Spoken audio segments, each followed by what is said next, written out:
다 같이 조용히 기도하심으로써 2025년 12월 14일 대림절 셋째 주일 주일 아침 예배를 성부와 성령의 이름으로 시작합니다. 성경 봉독하겠습니다. 오늘 이 시간 여러분에게 주신 하나님의 말씀은 신약성경 마태복음 23장 37절에서 24장 2절까지 말씀입니다. 이건 찬양대 찬양으로 하나님께 영광을 돌리고 우리에게 느끼실 텐데, 찬양의 제목은 사랑이 오셨다입니다.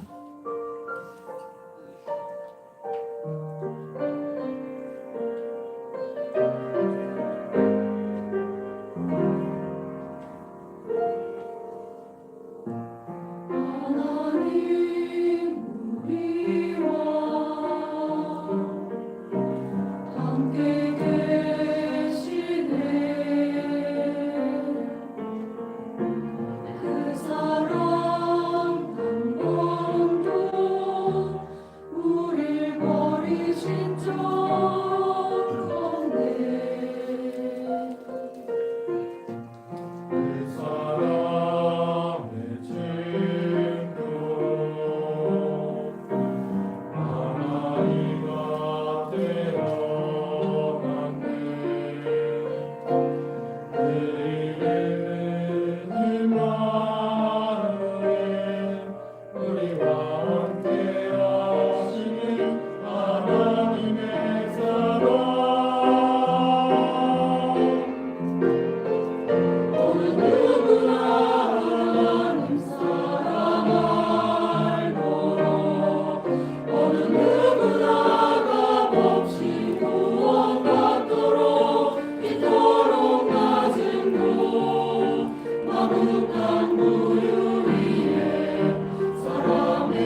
할렐루야.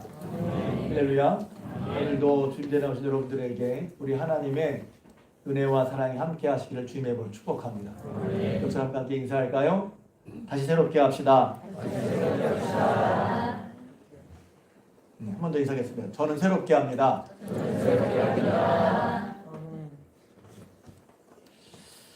하나님께서 약속하신 대로 또 하나님께서 우리를 사랑하셔서 예수 그리스도를 보내셨고 그 예수님을 다시 한번 기다리는 그런 대림절 셋째 주를 맞이하고 있습니다.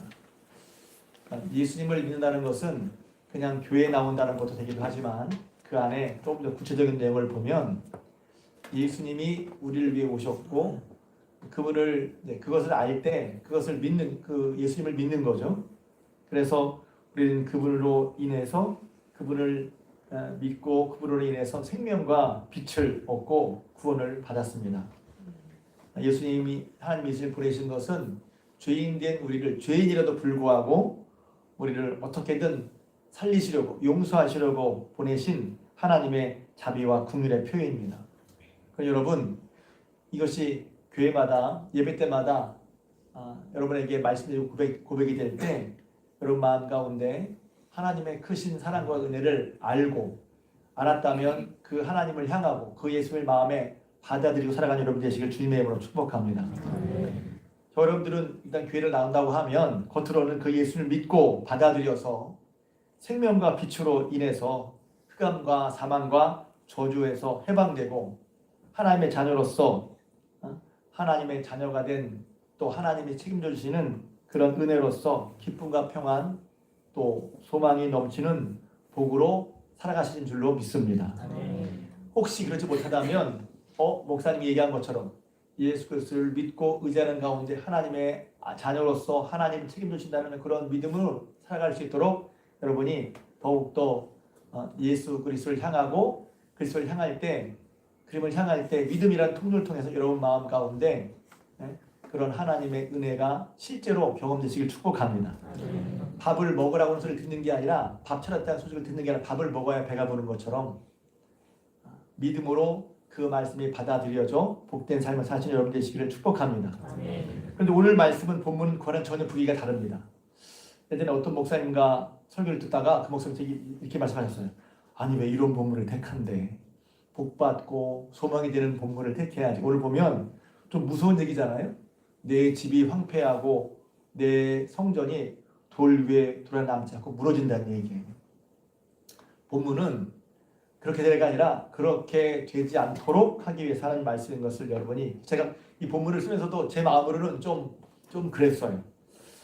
그런데 제가 한 주간 동안 지금 대림절 새벽기도를 하고 있잖아요. 근데 꼭 여러분과 함께 나누고 싶은 말씀이 바로 이 말씀이었어요.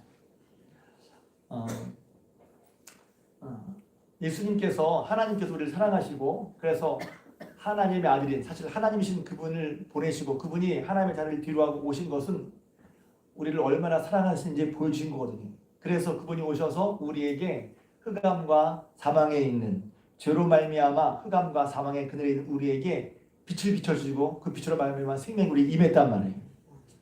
그러면 그 생명이 임했으면 그걸 받은 사람들이 잘 살아야 때 왜 여기 보면 내 집이 황폐해지고 성전도 돌 위에 돌도 남지 않고 다 무너진다 그랬을까요? 하나님 분명히 우리를 축복하시고 원하시고 예수님도 보내주시고 계셨는데 왜 결과가 이렇게 됐을까요? 그 앞에 37절의 이야기가 잠깐 나옵니다.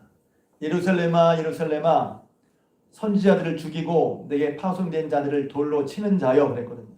예루살렘아 예루살렘아 두 번이나 주님의 안타까운 부르짖음. 예루살렘은 이스라엘의 신앙의 중심, 종교의 중심입니다. 왜냐하면 성전이 있었거든요. 그런데 그 신앙의 중심이라고 하는 그곳에 사람들이 선지자들을 보내 하나님께서 그들에게 하시고 싶은 말씀으로 선지자를 보냈더니 그 말을 받는 게 아니라 하나님의 말씀을 전하는 선지자를 죽이고 또 하나님께서 그들에게 말씀하시려고 시키신 파송된 자들을 돌로 쳤다는 거예요. 한마디로 하나님이 보내신 구원자 예수님을 받아들이지 않았어요. 선지자들을 죽이고 파송된 자를 돌로 쳤어요. 하나님의 말씀을 전하는 사람, 그들을 미워하고 하나님의 말씀을 받지 않았단 말이에요. 하나님께서는 계속해서 주님께서는 계속 여기 있는 것처럼 암탉이 새끼를 모으듯이 모으려고 몇 번 수도 없이 그렇게 하나님께서 계속해서 그들을 모으시려고 부르시려고 복제를 부르셨지만 그들은 여기 보면 원하지 않았다는 거예요. 성경 읽다가 이 말씀이 확 제 마음에 들어왔어요. 하나님 우리를 사랑하셔서 복되게 하시려고 계속해서 말씀하시고 선제를 보내시고 설교 통해서 말씀하시고 예수를 보내주셨는데 그걸 받으면 될 텐데 죄 있는 자들이 그 말씀을 받으면 듣고 회개하고 용서받으면 될 텐데 그 하나님의 말씀을 받지 않고 여기 보면 최종적으로 그들은 하나님께서 보내신 구원자 예수님을 원하지 않았다는 거예요. 들으려고 하지 않았어요. 받으려고 하지 않았어요. 믿으려고 하지 않았어요. 따라가려고 하지 않았다는 거예요. 하나님은 그들을 위해서 하나님의 아들 예수를 보내주셨는데 이 일이 어디에 이루어졌어요? 예루살렘에서 성전이 있는 하나님을 예배하는 자들의 중심지에서 하나님의 백성들의 중심에서 이스라엘의 중심에서 이런 일이 벌어졌다는 거예요. 야, 그럴 수 있었을까? 정말 그랬을까? 예루살렘인데 하나님의 성전이 있는 곳인데 과연 그랬을까? 신앙의 중심지인데 그랬다는 거예요. 그 결과가 무엇입니까? 내 집이 황폐해지고 버려지게 되고 내 성전, 교회가 다 부러져 버릴 거예요. 한마디로 망한다는 것이죠. 와, 망하는구나. 하나님의 말씀을 받지 않으면 망하는구나. 듣지 않으면 망하는구나. 하나님 분명히 사랑이시고 우리의 죄인된 우리라도 구원받도록 살아나도록 예수를 보내셨는데 그 예수님조차 받지 않고 듣지 않으면 망하는구나. 교회가 무너지는구나 하는 경고입니다. 제가 이 말씀을 읽다가 그 앞부분에 23절에 보면 이게 23장이잖아요. 앞부분 23장 앞에 누구 얘기가 나오냐면 제가 그래서 뜨끔했어요. 예수님께서 화 있을진저 서기관과 바리새인들이여 라고 말합니다. 화 있을진저. 아직 예수님께서 공개적으로 너 그러다가 화 있다, 망한다 공개적으로 말씀하신 사람들이 서기관과 바리새인들입니다. 어떻게 보면 우리 생각에 예수님답지 않은 것 같아요. 예수님다운 게 뭔데? 예수님 사랑하셔야지. 예수님은 봐주셔야지. 맞아요. 그러나 동시에 예수님께서 서기관과 바리새인들에게 경고하셨어요. 경고. 화가 있다. 그럼 도대체 궁금하잖아요. 그렇게 사랑하신 예수님이 죄인이라도 병자라도 예수님께 오면 다 받아주시고 고쳐주시고 품어주셨던 예수님이 왜 서기관과 바리새인들에게는 경고를 날리셨을까요? 다 읽지 않겠지만 23장에 나온 말씀입니다. 예수님이 그들에게 하신 말씀이에요. 그들은 말만 하고 행하지 않는다. 그들이 서기관과 바리새인들이 모세의 자리에 앉았는데 모세의 자리는 영향력 있는 자리예요. 신앙의 영역이 있는 자리. 그러니까 예루살렘 중심 아닙니까? 그리고 그 서기관과 바리새인들이 서기관 성경을 연구하는 사람, 바리새인 내가 하나님 믿음을 구별되게 살겠다고 한 사람. 그럼 좋은 뜻 같은데 왜 그들이 책망을 받았을까요? 모세의 자리, 영역이 있는 자리에 있단 말이에요. 다 그들의 귀를 기울이고 그들의 말대로 하려고 하는 사람들이 많은데 모세의 자리에 앉은 그들이 뭐라고 어떠냐 하면 그들은 말만 하고 행하지 않는다는 거예요. 예수님은 오직 이렇게 말씀하셨냐면 그들의 말은 따르고 그들의 행위는 본받지 말라 이렇게 말씀하세요. 그들의 말은 따르고 그들의 행위는 본받지 마라. 왜? 그들은 말만 하고 행하지 않는다는 거예요. 누가? 예루살렘 중심의 바리새인들과 서기관들이 당시 영향 있던 사람들이 신앙 핵심에 있던 사람들이 그랬다는 거예요. 그들은 무거운 짐을 묶고 사람의 어깨에 지우고 자기는 손가락으로 움직이려고 하지 않는다. 그 말 뭐냐면 서기관들에게는 십계명 율법이 있으면 그 율법을 지키기 위해서 구체적으로 조항을 만드는데 그것이 하나님의 말씀에 없는 것에도 불구하고 자기의 열심을 드러내기 위해서 일부러 만들어. 그리고서 자기는 하려고 그러질 않아. 그러니까 무거운 짐을 묶어서 이렇게 하는 게 맞는 거야 해놓고서 자기는 손가락 까딱도 안 한다는 거예요. 더군다나 제일 심각한 건 뭐냐면 그들이 행위를 사람들에게 보이려고 한다는 거예요. 신앙생활은 사람에게 보이려고 하는 것이 아니라 하나님 앞에 사는 거잖아요.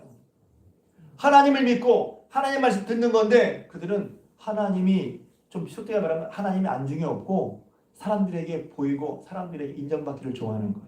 그래서 모든 행위를 사람들에게 보이려고 하고 사람들이 잘 볼 수 있도록 경문에 띠 성경 말씀을 적은 그런 귀한 그 천 같은 것을 넓게 크게 만들고, 왜? 나 이런 사람이라고. 옷수를 크게 만들고 잔치의 윗자리를 좋아하고 회당의 높은 자리를 좋아하고 시장에서 물어갖고 어이구 랍비시오 이렇게 사람들이 인정하는 말 듣기를 좋아한다는 거예요.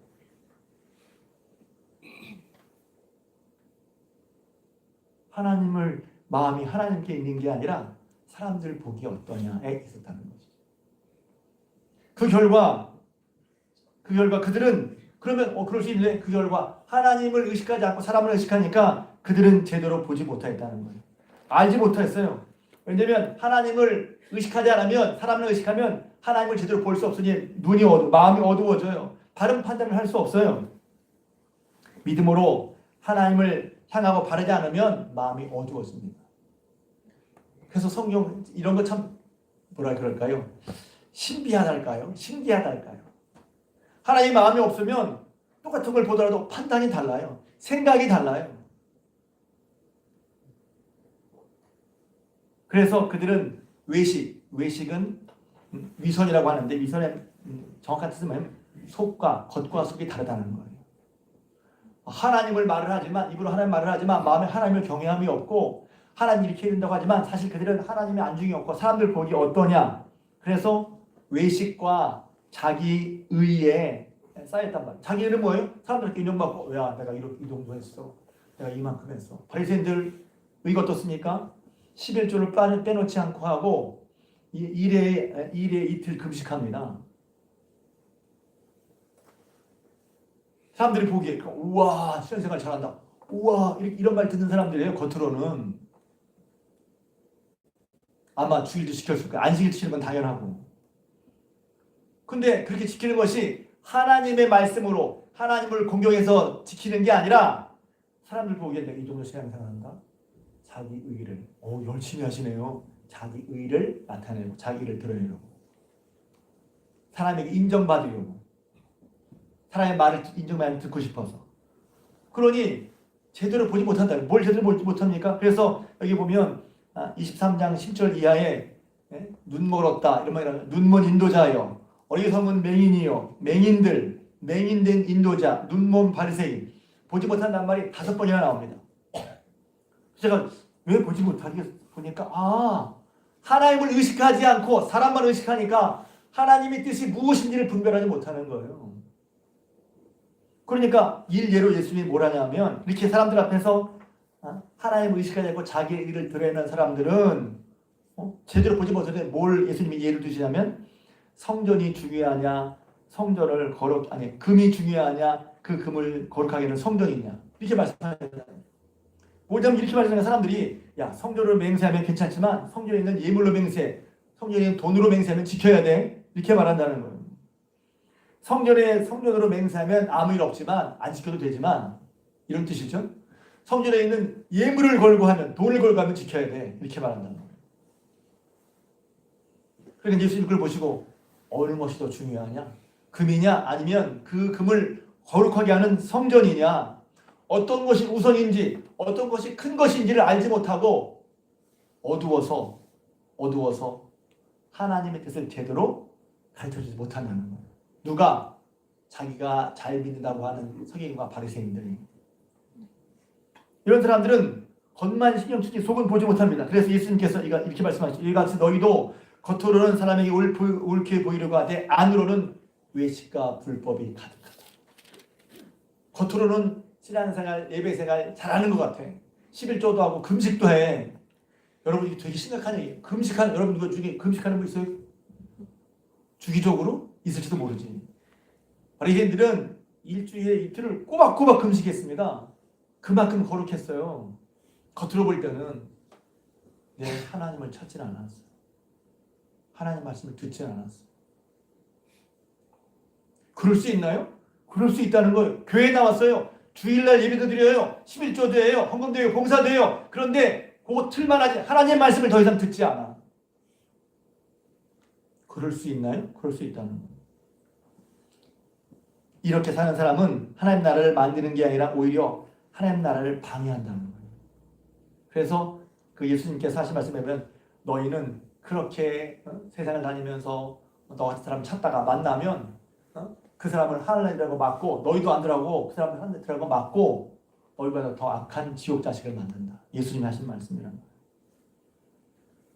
서기관과 바리새인 같은 사람들은 신앙의 중심에 있는 것 같지만 예수 그리스도를 원하지 않았습니다. 찾거나 부르지 않았습니다. 예수님은 다시 한번 우리의 생명을 위해 생명과 구원으로 죄인들을 위해서도 하나님이 예수님 오시기 준비하신 거 보면 너무나 눈물이 나요.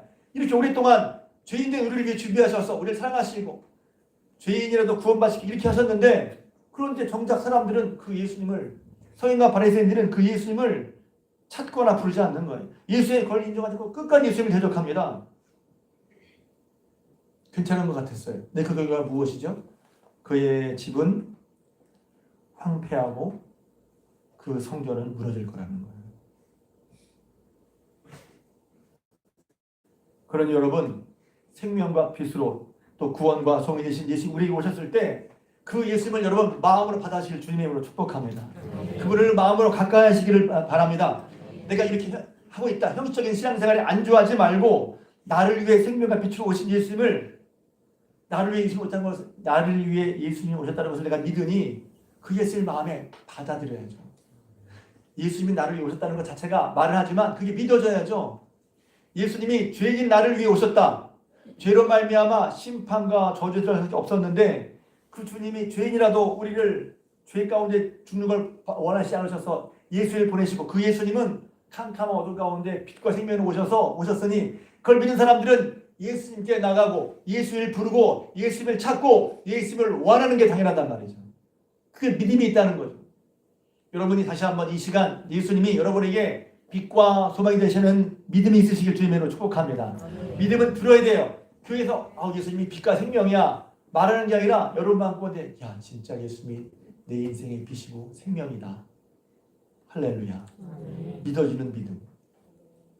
믿음은 들으면서 예수님이 생명과 소망이야? 어떻게? 물어도 좋아요. 그런데 그래서 매일 듣는 얘기인데도 불구하고 예수님의 구원과 생명의 얘기를 매일 듣는데 불구하고 예수님을 부르거나 향하거나 찾거나 마음에 받아들이지 않을 수도 있다는 거예요. 교회 나왔지만 11조를 했지만 주의를 지켰지만 봉사했지만 저는 여러분들이 그럴까봐 그러지 않기를 다루타는 게 아니라 그럴 수도 있으니 왜? 서기관과 바리새인 보세요. 예루살렘 중심에 있었어요. 모세의 자리에 앉았던 사람들이에요. 그런데 예수님이 그들을 칭찬한 게 아니라 책망하셨다는 거예요.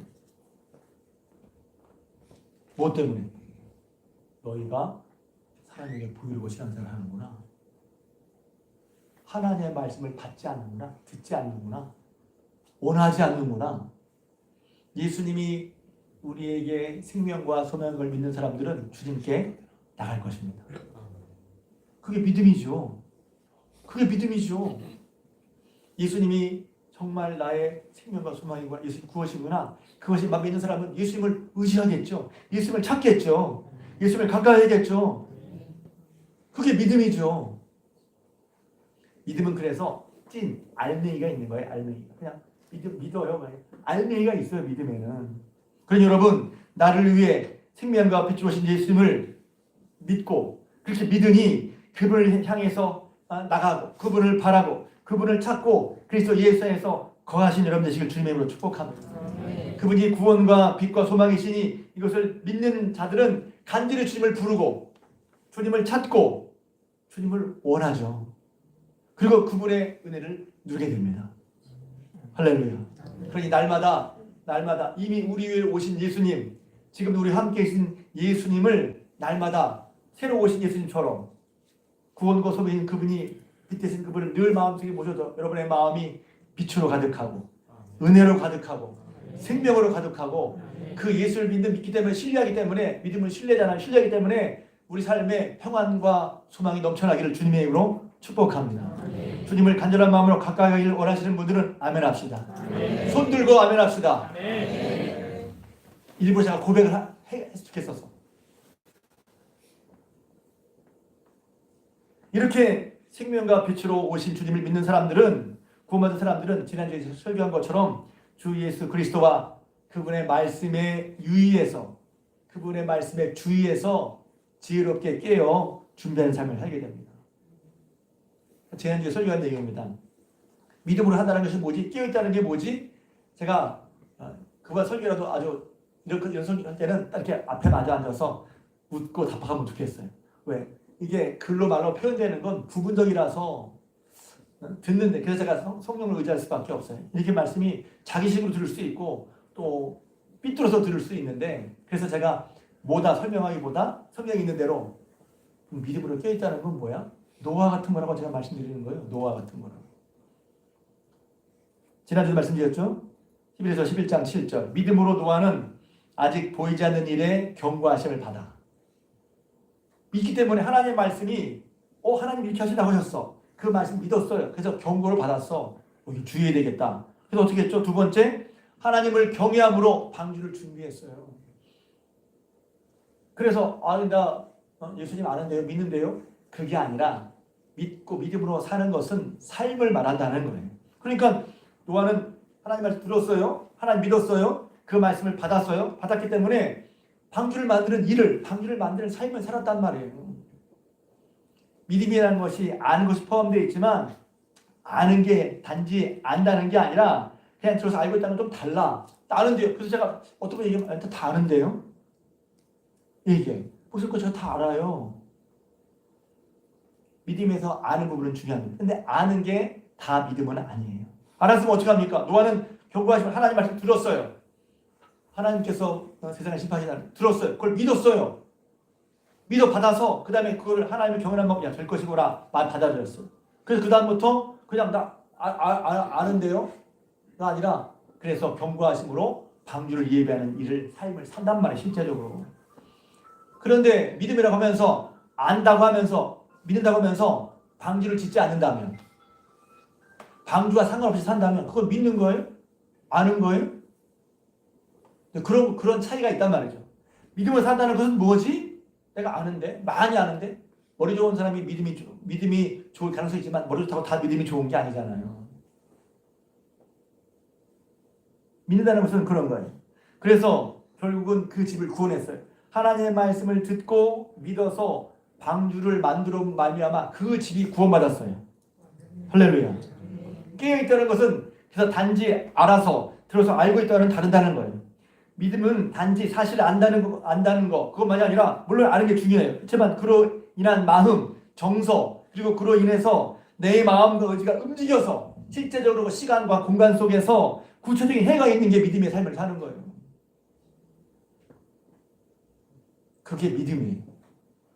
그래서 믿음과 행위, 믿음과 행함을 구별할 수는 있죠. 이건 믿음과 이건 행함인데 구별할 수 있어요. 그러나 나눠져 있는 게 아니에요. 믿음이 있으면 믿음으로 행하게 되고, 믿음이 있다면 행하게 되고, 그렇게 행함으로 믿음이 증명되는 거죠. 다시 한번, 행함으로 구원받는 게 아니에요. 그러나 구원받은 믿음이 있다면 행하게 되고, 행함으로 믿음이 증명되는 거예요. 그렇게 행함으로 믿음이 증명되죠. 그래서 예수님께서 뭐라고 말씀하셨죠? 나무도 좋으니 열매도 좋다 하라. 열매가 좋으니 나무도 좋다 하라. 좋은 나무에서 나쁜 열매 맺을 수 없고, 좋은 열매가 나쁜 나무에서 맺힐 수가 없는 거예요. 그러니 우리가 믿음이 있다면 믿음의 행위로 우리의 믿음이 증명되는 것이죠. 그렇기에 우리가 예수를 믿고 우리를 구원하신 예수를 믿는다고 하면 뿐만 아니라 약속대로 우리에게 오셔서 오늘 찬양처럼 약속대로 우리를 구원하시게 사랑 오신 그 예수를 믿어서 빛과 생명이 살고 있다면, 다시 오신다는 약속을 하신 그 예수를 믿고 깨어 중명을 사는 여러분 되시길 주님의 이름으로 축복합니다. 그것이 내 현재적으로 주님을 찾고 믿고 부르고 가까이하고 빛 가운데 거한다는 뜻입니다. 그것이 주님을 원한다는 뜻이에요. 예수 믿고 구원받을 때는 주님을 간절히 원했는데 실제 삶을 살 때는 주님이 간절하지 않습니까? 이상한 거죠. 제가 설교하니까 그냥 이해하고 들으세요. 제가 예수를 잘 믿어보려고 하니까 예수를 믿고 구원받는 것도 너무 중요해. 근데 구원받을 뿐만 아니라 구원받은 후에 구원받은 삶을 살 때도 우리는 여전히 예수님이 간절히 필요한 거예요. 그분의 은혜를 힘입어야지. 능력을 힘입어야지. 그분의 인도를 받아야지. 그래, 예수님 없이는 구원도 예수님 없이는 안 되고, 구원받은 삶도 예수님 없이는 안 되고, 다시 올 걸 준비하고 예수님 없이는 안 된단 말이에요. 근데 어떤 순간 예수님을 더 이상 원하지 않아. 예수님을 찾고 부르질 않아. 예배는 드리고 봉사를 하는데도. 그래서 25장 말씀, 지금 새벽기도 때 한 말씀을 계속 말씀드리고 있는데 25장에서는 어떻게 준비하는지 예수님이 일러주십니다. 어떻게 다시 올 예수님을 준비하는지 일러주십니다. 첫 번째는 열천의 비유 나오죠. 그럼 어떻게 준비하냐? 준비한다는 것은 약속하신 주님의 명령을 기억하고 그 명령에 따라 사는 걸 말하는 것이죠. 그럴 때 예수님은 열천 비유에서, 열천 비유를 지금 다 설명할 수 없지만 성경을 읽으신 분들은 25장에 나오니까 열천의 비유를 보면 주님이 분명히 올 때가 있는데 그때는 모른다는 거예요. 주님이 약속하셔서 오신다. 그런데 그때는 몰라. 지난주에 말씀드렸죠? 시간이 긴 건 안 오시는 거 아니야? 아니, 지금 기회를 주시는 거예요. 아니, 올 때 올지 몰라. 그러니 어떻게 하라고요? 주님이 약속 믿는 사람은 깨어서 지혜롭게 준비하라. 깨어있다는 것이 잠을 안 잔다는 것이 아니라는 거겠죠? 10명 성경을 읽다 보면 자기식으로 읽기가 쉬운 부분인데 그런 부분이에요. 처음에 저도 읽다가 성경을 제대로 안 읽으면 야, 5명 잡고 5명은 안 잡구나 싶은데 자세히 보면 10명이 다 잡습니다. 다 졸며 잘세 그랬어요. 그런데 5명은, 지혜로운 5명은 뭐가 있었냐면 미리 준비했단 말이야. 등불을 뗄 기름을 준비했어. 예수님 언제 올지 모르니까 깨어있다는 거예요. 준비하고 있는 거예요. 준비하고 있는 거. 주님이 약속을 기억하고 오시려고 하니까 주님을 맞을 자로서 준비하고 있는 거. 그리고 거룩한 행실이든 믿음이든 성령 충만이든 오면 준비할 수 있는 거. 여러분 준비하는 건 여러분 중요한 건 준비하잖아요. 다. 김장을 날이 추워진다. 비가 온다. 그러면 다 준비하죠. 저는 비 설거지 준비해요. 눈이 온다고 그래서 야 이거 밤에 눈을 치워야 되나 낮에 새벽에 눈을 치워야 되나 그러고 있었는데 눈이 안 왔어. 준비합니다. 날씨가 추워지면 김장한다면 준비하잖아요. 자녀를 결혼시킨다 준비하잖아요. 아이를 출산한다 준비하잖아요. 직장을 찾는다 준비하잖아요. 직장에서도 계속 공부하더라고. 준비하잖아요. 심지어 여행을 가더라도 준비하잖아요. 여러분, 주님 다시 오신 것을 믿는 것은 준비하는 것입니다. 할렐루야. 깨어서 주님을 따르는 삶으로, 그것도 얘기가 너무 많지만 한마디로 주님을 따르면서 준비하실 주님으로 축복합니다. 두 번째는 예수님께서 비유로 말씀하셨단 말이에요. 왜 비유로 말씀하십니까? 예수님은 하늘에서 오신 분이거든요. 그러니까 천국 얘기를 하는데 우리가 못 알아들어. 그러니까 그들이 잘 알고 있는, 그래서 열처녀의 비유도 그들이 잘 알고 있는 유대 풍습을 얘기한 거고, 달란트의 비유도 그들이 잘 알고 있는 것을 가지고 얘기하시는 거예요. 실제로 그랬을까? 저는 처음에 좀 전에 말씀드렸지만 열처녀 비유할 때 신랑이 왜 약속을 안 해? 시간 지켜서 얼마나 좋아. 몇 시에 온다. 그러면 기다리기 편하잖아요. 근데 그 당시 풍습은 정말 그랬대요. 신랑 마음이야. 신랑이 한 일주일 정도 이제 혼인잔치를 하는데 보통 밤에 시작하는데 그것도 신랑 집에 사는 경우도 있고 신부 집에 사는 경우도 있고, 그리고 신랑이 언제 정말 다시 집으로 돌아갈지는 아무도 모른다는 거예요. 그래서 들러리 선 사람들은 신랑이 올 때를 기다리는 게 그때 너무 당연한 거예요. 우리는 야 일주일 어떻게 기다려? 지금 우리 생각 그럴 수 있지만 당시에는 결혼한 신랑과 신부가 최고인 거지. 왜? 최고라는 말이 보면 그 사람 중심이라는 거예요. 그럼 신앙생활은 내 식이 아니라 예수님이 중심이십니다. 그러니까 내 생각, 제가 늘 하는 말, 제가 깨닫고 또 깨달은 말, 내 생각대로 하지 말고 말씀대로 예수님 중심으로 하시길 주님의 이름으로 축복합니다. 어쨌든 우리 신앙생활은 계속해서 내 중심이었다가 내가 살면서 나도 모르게 내가 쌓아온 내 사회의 관습이 있어요. 내 기질이 있어요. 내가 해온 어떤 그걸 노래에서는 쪼라고 그러더라고요. 내가 살아온 쪼가 있어. 어떤 그게 있어. 근데 신앙생활은 하나님 말씀에서 이게 계속 바뀌는 걸 말하는 거예요. 내 시스템이 있으니 건들지 말아요. 이렇게 살아왔습니다. 아니, 말씀에 의해서 여러분의 시스템이 바뀌게 될 줄로 믿습니다. 그게 신앙생활인 거예요. 내 시스템에 맞는 건 안 받아들여. 이건 오지 마. 내 시스템을 건드리지 마라. 사실 이게 변화해야 되는데. 그리고 맞는 것만 봐고 안 맞는 건 안 받아. 그게 아니죠. 그러니까 예수님 중심에 된단 말이에요. 신랑 중심이란 말이 그게 아무도 토라 안 달아. 원래 이 결혼식 나라 신랑이 왕이야. 그 신랑 마음대로 시간 지키든 안 지키든 그걸 딴지를 안 걸어. 우리는 그 생각이에요. 신랑이 오면 시간을 지키지. 이건 우리 문화의 생각이고, 당시 비유의 핵심은 신랑 예수님이 중심이란 말이에요. 언제 오실지 몰라. 그러면 나머지 하객들은 열처녀들은 어떻게 오실 신랑이 중심이니 언제 올지 모르는 신랑을 기다리는 게 맞는 거란 말이에요. 그래서 깨어있어 준비하라는 것을 예수님께서 말씀하셨어요. 비유의 자리. 예수님께서 왜 그들이 잘 알고 있는 사실을 통해서 잘 모르는 것을 말씀하셨는지 기억해야 돼요. 두 번째 비유도 마찬가지예요. 이건 달란트 비유죠. 달란트 비유의 특징은 뭐냐면 이것입니다. 지금 여러분이 가지고 있는 것은 여러분 것이 아니라는 거예요. 주인이 있다는 거예요. 저는 이 본문 읽을 때마다 내 신앙을 돌아보게 됩니다. 우리가 신앙생활 그러면 교회에 사는 일만 혹은 교회만 생각하잖아요. 신앙은 교회가 물론 기본이 되고 중심이지만 교회 생활만 신앙생활이에요. 믿음으로 교회에서나 가정에서나 자녀에게나 직장에서나 내 인생 통틀어서 그게 신앙생활이죠. 그랬을 때 그 신앙생활 할 때 그 모든 것은 내 것이 아니라는 거예요. 왜? 거기서 유명한 얘기가 나와요. 주인이 갈 때 달란트 비 그때의 천국은 그러면서 그때의 천국을 설명한단 말이죠. 천국이 어떤 줄 아냐? 그때 천국 이와 같다 하면서 어떤 주인이 먼 나라에 가면서 종들을 불러서 각각 되는 대로 5달란트, 2달란트, 1달란트를 맡겼다는 거예요. 이건 뭘 말하고 있어요? 내가 맡은 것이 네 것이 아니라는 거예요. 주님의 것이라는 거예요. 달란트는 여기서 보면 돈이죠. 달란트 여러분 탤런트는 재능이기도 하고 달란트 우리에게 이미 주어진 거. 생명, 시간, 재능, 여유, 재산, 직장, 가정. 이걸 여러분 그게 내 건데 주님이 건가? 하고 처음 선택하기 어려울 거예요. 주님이 주시지 않으면 그 설명은 또 기니까 그래서 그게 받아들여져야 이게 정말 주인 거구나 해도 받아들여야 이 말씀 받았지 주님 거 맞나? 이러면 참 어렵잖아요. 주인의 것이야. 아니 주인의 것이구나. 그러면 어떻게 살아야죠? 이것을 주신 주인의 의도가 뭐냐?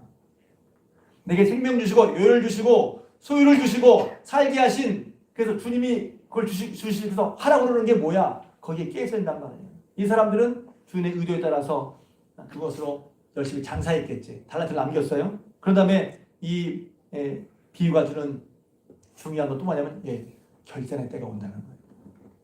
그냥 신앙생활을 그냥 하면 그냥 하는 거지 뭐. 아니요. 결산의 때가 온다는 거예요. 결산. 성경을 말하고 있어요. 결산의 때가 온다. 그래서 결산의 때가 오면 착하고 충성된 종아, 악하고 게으른 종아. 그래서 예수 오신다는 것은 그 예수님 오지 마세요. 결산을 또 어떻게 그게 아니죠. 우리를 죄인에 불구하고 우리를 살리시고 오신 예수님은 처음부터 왕으로 오셨어요. 그분이 때문에 그분의 구원이 온전한 거야. 그분의 구원이 흔들리지 않는 거야. 왜? 왕보다 더 높은 사람이 있으면 우리의 구원은 흔들릴 수 있단 말이죠. 그러니까 우리를 구원했다는 것은 예수님이야말로 가장 크신 분, 가장 높으신 분, 가장 온전하신 분, 모든 오고 오는 위에 뛰어난 분이심을 믿으시길 축복합니다. 그래야 우리의 구원이 온전하고 영원한 거예요. 예수님보다 더 큰 분이 오면 구원 취소. 예수님보다 더 높은 권위가 오면 예수님보다 더 큰 힘이 오면 예수의 권위를 취소하면 우리의 구원은 불완전한 거예요. 우리의 구원이 영원하고 온전한 것은 바로 우리를 구원하신 예수님이야말로 가장 크고 높으신 분을 믿으시기를 바랍니다. 그 예수님이 다시 오시는 거예요. 그러니 우리를 구원하신 사랑과 은혜의 하나님 보내신 예수님이 또 우리를 구원하시고 온전히 구원을 이루실 그 영광을 받으실 심판하실 재림의 예수님이 되는 거란 말이죠.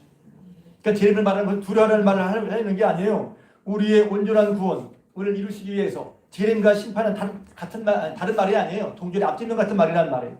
구원하신 주님이 바로 모든 것을 가지고 심판하신 분이니 그분이 2000년 동안 참으시고 말씀하셨는데 여전히 안 믿고 받아들이는 사람들이 결국 마지막에 그 모든 것을 심판하실 분이라는 거예요. 세 번째로 25장의 비유에 그 양과 염소의 비유가 나오거든요. 저는 양과 염소의 비유도 물론 해받았지만 그 양과 염소의 비유를 할 때 예수님이 하신 모습. 예수님께서 모든 천사와 함께 모든 족속과 함께 오신다고 그랬어요. 할렐루야. 그럼 뭐죠?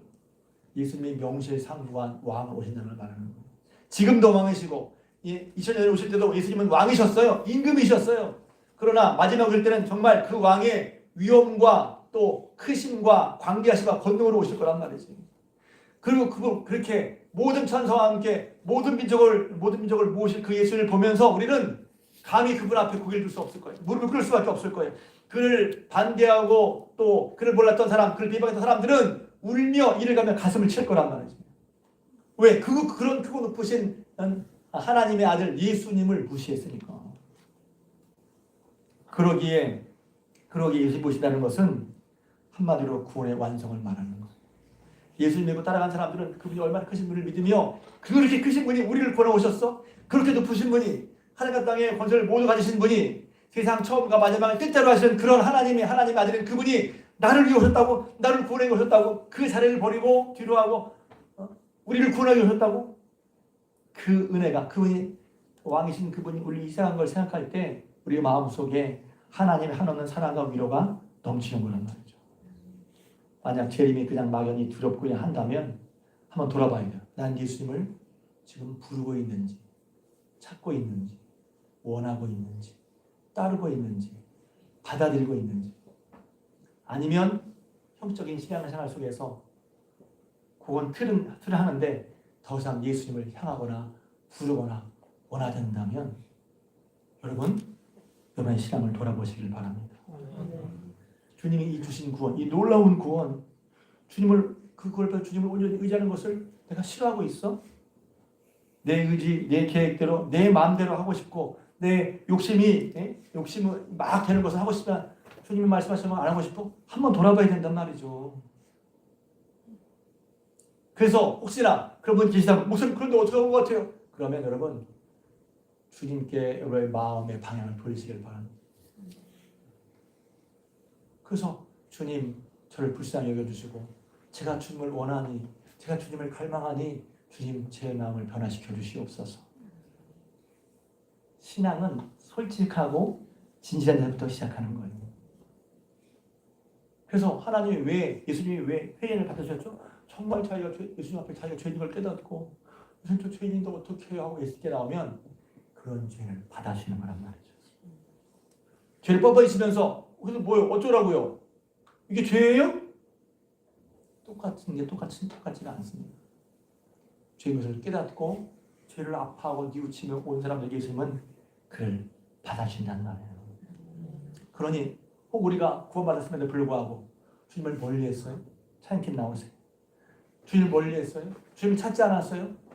주님을 부르지 않았어요? 그래서 구원의 주님은 믿는 것 같은데 오실 주님은 우리가 불안해해요? 날마다 주님과 함께 되는데 어느 순간 주님과 함께하는 걸 잃어버려서 주님 오신다고 하니 겁났나요? 그럼 이 시간 여러분 우리의 마음을 하나님이 향할 수 있길 주님의 이름으로 축복합니다. 주님을 원합니다. 제가 주님을 가까이 하겠습니다. 다시 한번 생명 앞에 오신 주님을 가까이 하고 주님께 얼굴 향할 때 봐요. 빛을 등지면 빛을 향하면 빛이 비치잖아요. 이런 것처럼 여러분 우리에게 빛과 생명을 오신 예수님께 여러분 예수님을 향할 수 있길 주님의 이름으로 축복합니다. 그 빛을 받으시길 바랍니다. 마음에 받아들이길 주님의 이름으로 축복합니다. 그리고 그 안에 거하면서 빛과 생명이 주는 은혜를 여러분 날마다 경험할 수 있기를 주님의 이름으로 부탁을 드립니다. 주여 저는 주님을 정말 원합니다. 이 땅에 나를 위해 오신 주님을 정말 주님을 가까이 하고 주님을 원합니다. 주여 나의 말 만져 주시옵소서. 다 같이 일어나서 찬양하겠습니다.